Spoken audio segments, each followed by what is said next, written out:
おはいえなし、2025年8月5日にファイナルファンタジー14パッチ 7.3 明日への道しるべがリリースされました。皆さんメインクエはクリア済みでしょうか？動画投稿者の私のタイムスケジュールとしては、初日はアライアンスレイドをパッとクリアし、翌日の明け方ぐらいに動画できればいいかなと思っていたら、スザク清流スザクで切れてふてね。翌日白虎と玄武を諦めて動画公開。 X でチラチラ映るシナリオ感想ほのめかしポストを薄めで見つつ、チョーマスキャットに邪魔されつつメインを美味しくクリアしました。今回はそれを受けてのダラダラオタク語り動画です。ファイナルファンタジーシリーズ大好きオタク目線はもちろんですが、14の供給がない寂しさを他作品のおっぱいで埋めていたオタク目線でも感じたところがあるので共有します。あと動画タイトルにある通りメインクエのネタバレありで3秒後に早速ネタバレするんで、その辺よろしくお願いします。永遠の闇が完璧すぎる。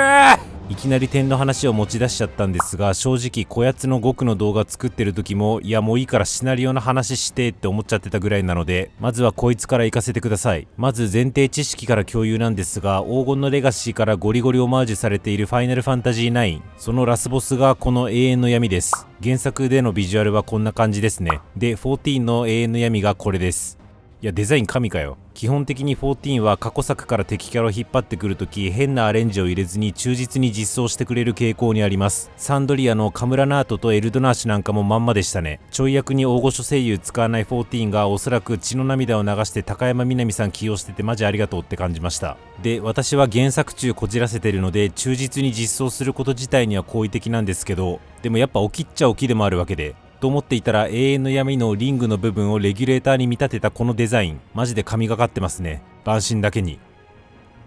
いやだってこのレギュレーター要素だけで14の文脈をきちんとなじませてるじゃないですか。でも元々の永遠の闇のデザインは全く崩れておらず、9プレイヤーからしたら誰しも永遠の闇だって思いますよね。レギュレーターの形状や色合いがこの永遠の闇のリングから逆引きして作られたとしか思えないぐらい、あまりに機能的で美しいデザインに感動しました。あともう一個ビジュアルじゃないところで美しいと感じるデザインがありまして、何かというとさっきの寒い下りをあえて入れた通り、14の永遠の闇は万神なんですね。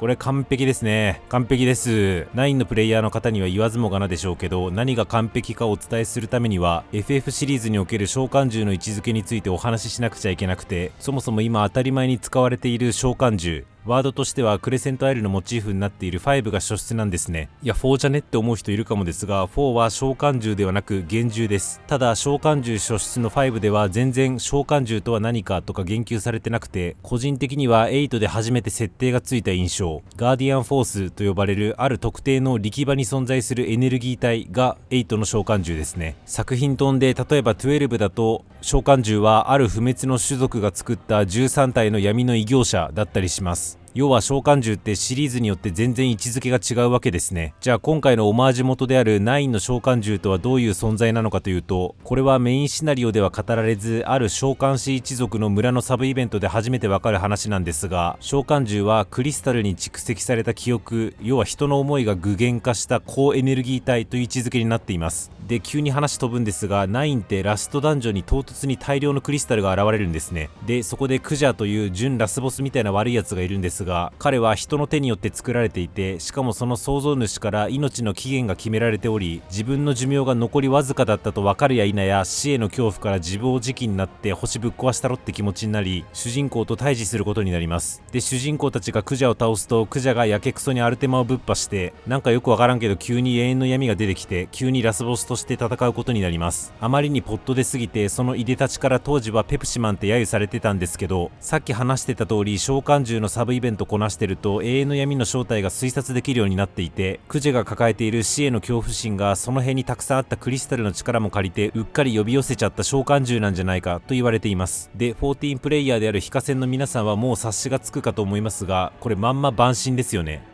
まんまは言い過ぎかもですけど、9の召喚獣と14の万神ってすごい設定が似てて、どちらも人の思いが元になっている存在ですし、今回の例で言えば思いの中身が死への恐怖であるのも9と14で一致しています。今回カリクス君もトワ人のくせに死にビビりまくりであることが判明したので、5000人の恐怖じゃなくてお前の恐怖が材料だろうと思ったんですが、それは置いといて、いずれにせよ永遠の闇を万神として呼び寄せたってのはナインとの整合性という意味でも完璧で、問いただすべきことがあるようだって選択肢が出てきたところは結構興奮しました。それはレギュレーターと組み合わせた紙デザインしかり、万神という設定のピタッと感しかり、さらにカリクスの後ろに奴らがいるというワクワク感が全て重なったことによる興奮でしょうね。私はこの瞬間が今回一番好きでした。永遠の闇良かったな。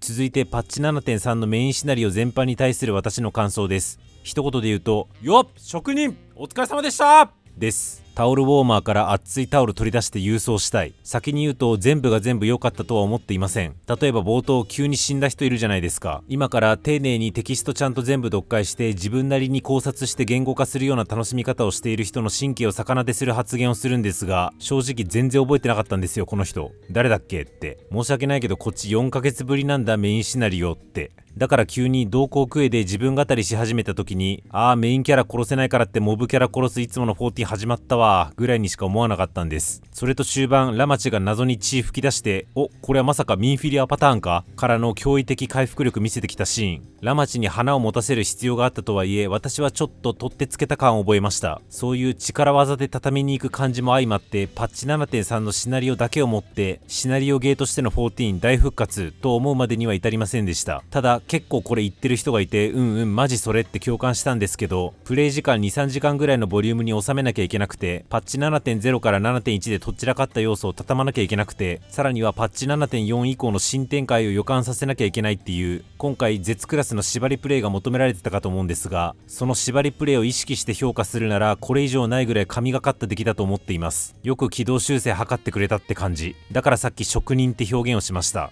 例えばさっきの死んだ人もキャラへの感情移入はあまりできなかったものの、ただ死ぬまでの演出自体はかなりよくできてたと思うんですよね。9の使い方も 7.0 とは大違いで、それは9由来の BGM の使い方一つとっても感じますし、あと9のメッセージでもある人が死んでも記憶が残ってる限り生き続けるっていうやつ、これまで 7.0 から散々曲解されてあえて希少い形で使われてたと思うんですけど、そういう生きてる人に肉体の死は怖くないって言い聞かせるための言葉じゃなくて、残された人が生きていくための言葉なんだと他ならぬスフェーンが言語化してくれたのが良かったですね。別に9でそこまで言語化なされてたわけではなかったと認識してるんですけど、基本的に14は残される人たち側の話なので、9のそのメッセージに対して14なりの解釈を加えてくれたってのがとても良かったです。さっきの永遠の闇のデザインといい、7.0 で9の希少い使い方をしてからの 7.3 でそこ含めて綺麗に畳む感じといい、これはどう考えても 7.0 の不評を受けて軌道修正を図った結果なんかじゃないですよね。もともと全部構想してないとここまで綺麗には作れないと思います。だから大きな構想としてはあらかじめそこもしっかり描いた上で 7.0 はあえての基礎ムーブだったんだなって改めて再認識できたんですけど、ただあえてじゃないところでの失点が多すぎて、養殖していた部分の希少さに対してもライターが意図する以上の嫌悪感を私は覚えちゃったんだろうなと自分で振り返りました。マジでもったいない。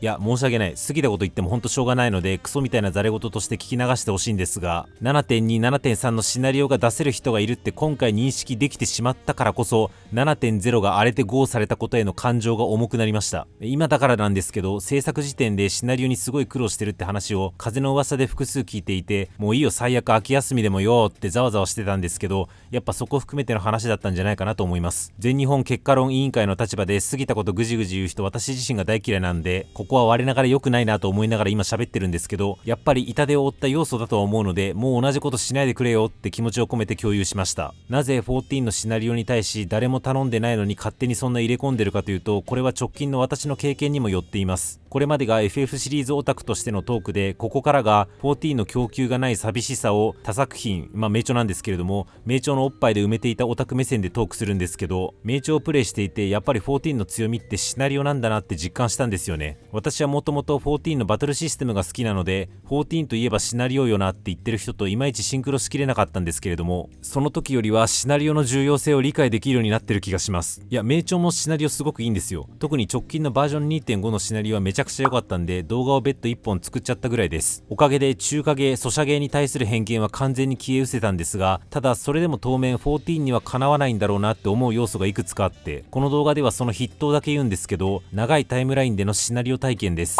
あっちの動画でも言ったんですが、名調って毎パッチ新キャラが出てきて、その新キャラがひたすらパッチ内で大活躍するんですけど、次のパッチになるとスンって出てこなくなるんですよね。言い方あれなんですけど、ちょっとだけキャラの使い捨て感があるというか、そういうシナリオの作りになっちゃう理由は明白で、名調はガチャゲーなので新キャラ引いてもらわないと収益が立たない。で、その新キャラの営業の場にメインシナリオを使っちゃってるので、そういう1話完結型のシナリオ構成に傾く感じです。私は名調以外ガチャゲーをそんな知りませんが、おおむね似たような傾向であるとは聞いています。例えばスフェーンみたいなキャラが自分がなすべきことを自分で決めて自分で行動するまでの道のりを比較的長いタイムラインで描くのって月額課金制の14でしかできないと思いました。だって14がガチャゲーだったとしてパッチ 7.0 の時点で SSR のスフェーンがピックアップされたとして誰が引くねんって話。そこでの金儲けを考えなくていい環境だからこそ少しぐらついていたスフェーンみたいなキャラをかけたのだと思っていますし、やっぱりそういったキャラの成長を中期的なタイムラインで見てきたからこそ今回得た感動も小さくなかったと思うんですよね。死と向き合えなかったソリューション9の住民が記憶取り戻して涙するシーン、不覚にも結構温